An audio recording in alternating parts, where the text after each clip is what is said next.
You want to know the really, really annoying thing with this fandom right now, courtesy of Jodie Whittaker, is that if you were skeptical from the get go, and you validly explain you're very skeptical about the casting and all this stuff, that doesn't mean you want the show to fail. So it's really obnoxious when every time you give your feedback on an episode, the reaction is either, "Ha! I told you you shouldn't have judged so quickly. What do you think of that, bitch?" Or it's this.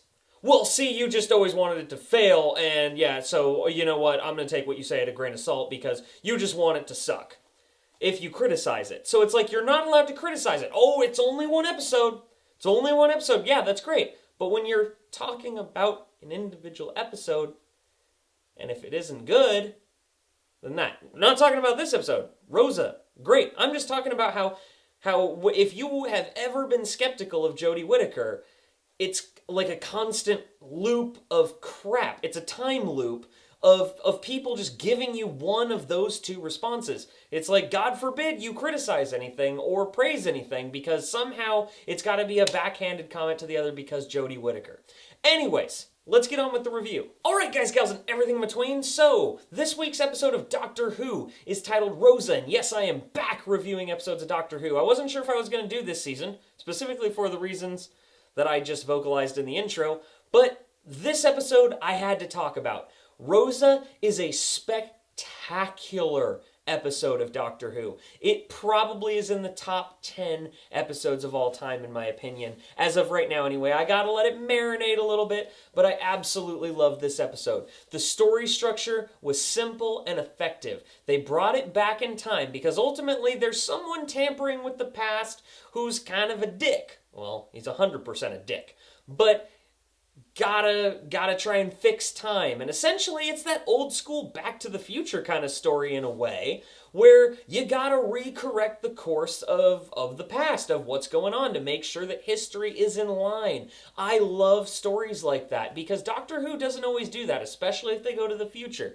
But this episode, they really thought it out. They were really methodical about it. They got everything they needed, and they made it a very finely tuned thing. Props to Chris Chibnall as the showrunner. This is the best episode that he's produced, and this is bar none one of the best episodes of Doctor Who. So in terms of his entire tenure, this is the best episode he's done. So take that as you will. Jodie Whittaker is fine in the role. Okay, I didn't review episodes 1 and 2, so I'm just going to quickly sum it up for you. I thought she was good in 1, I thought she sucked in episode 2, and I thought she was good in episode 3. I enjoyed her in episode 3. So, that being said, though, there are a lot of uncomfortable issues that they talk about in this episode. And Doctor Who has a lot of horror and thriller elements in the show, as we all know. And this episode, they did an amazing job of taking the horror and thriller aspect of it and putting it in real life history, because there are people of color on her crew right now, on the Doctor's crew. And they have to accept and deal with the fact that they are traveling in this very, rather frankly, dangerous time period for them in Alabama. And so I absolutely loved that. And it made it horrific. It made it dystopian. You, as the audience, felt like you were going through it, and you felt personally attacked because you've grown to like these characters, and you're like, these are human beings right now. Why are you treating them this way? That is so effective that they did that.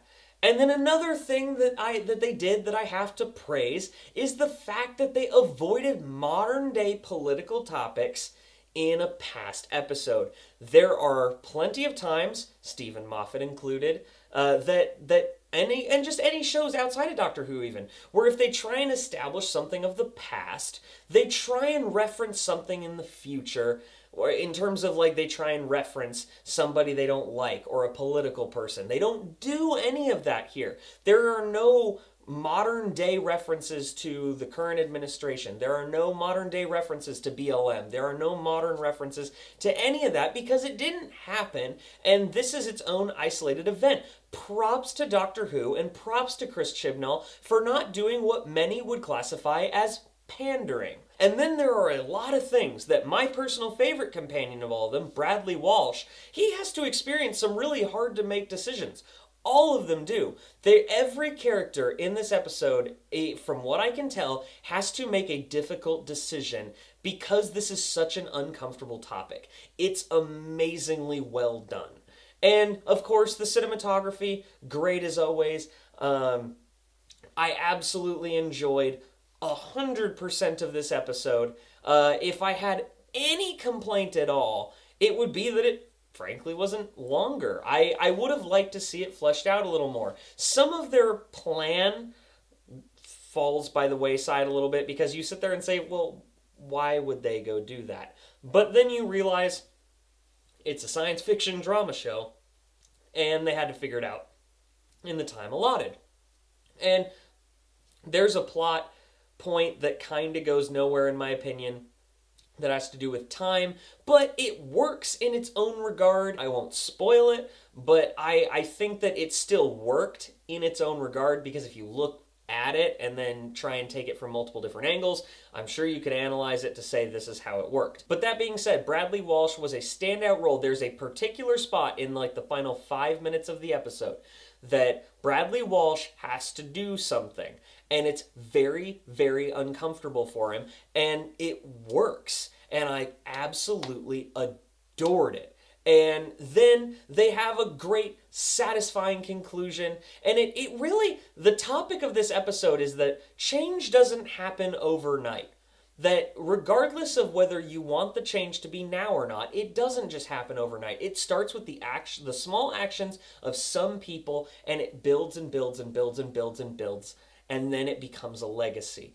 That is ultimately the narrative point of this entire episode. Regardless of what your beliefs are as a whole, you can connect to this episode because you say, oh, because my changes are going to affect down the line. It doesn't matter what side of the aisle you're on, what issue you're fighting for. Nothing changes overnight. This episode is hands down one of the best episodes of Doctor Who. I hope you guys enjoyed it as much as I did. I didn't go into as many spoilers and details as I normally do. I mostly just wanted to talk about how this is what Doctor Who needs to be at times, and it is one of the most effective ones at doing it. I think this could possibly be in my top 10 favorite Doctor Who episodes of all time. So, amazing job all across the board. Everybody did a great job. And I have to say, if this is... So far this season, to recap, I liked episode 1, didn't care for certain things of episode 2, but still overall kind of enjoyed it, and loved this episode. So we're at a more positive tipping of the scale. Jodie Whittaker, I'm still warming up to, but I'm being fair. I've always said on record, I would be fair with every Doctor Who actor, and I'm being fair with Jodie Whittaker, like I'm being fair with Peter Capaldi or David Tennant or Matt Smith. Everybody gets a fair crack at the whip. And so she did fine in this episode. I'm willing to say that. I'm not trying to say that Doctor Who needs to tank because Jodie Whittaker and I didn't agree with her casting. So, again, great job all around. Good work, Jodie Whittaker. Good work, Bradley Walsh. Good work to everybody on this episode. Good work to Chris Chibnall. Holy crap, you pulled out all the stops. So anyways, don't forget to like and subscribe. I got plenty more videos coming to you. Let's talk about this episode in the comments section. Love you guys.